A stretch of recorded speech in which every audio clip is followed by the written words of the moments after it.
नूतन कल संपूर्ण मिथिलावासी के गोर लगे छी आ एकटा कृष्ण जन्म के सोहर दै छी जे सुनू। जँ नीक लागे तो लाइक शेयर कमेंट करब तो सुनू।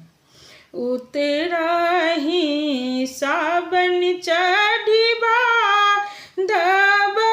चाहू दिस का दब रे ललनर जन्म लेलनि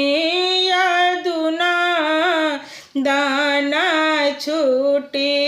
गेलै बाँधन रे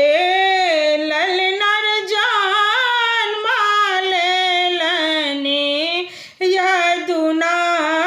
दाना छूटी गेलै बाँधन रे खुजी गेलै बाजरी के बारी पहरू सब सुतल रे ललनर रूप चतुर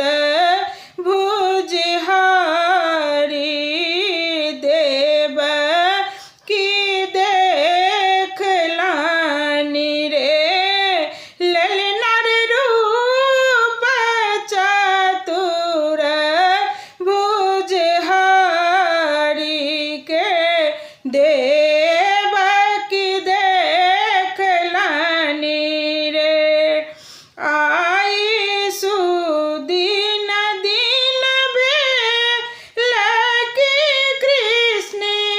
अवतार लेलनि रे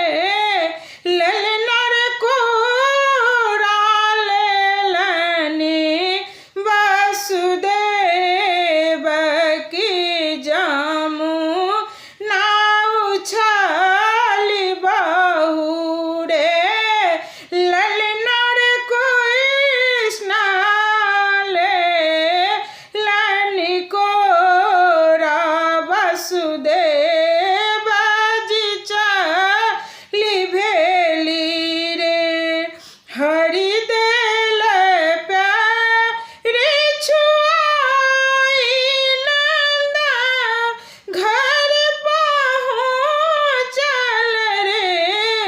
ललनर नंद घर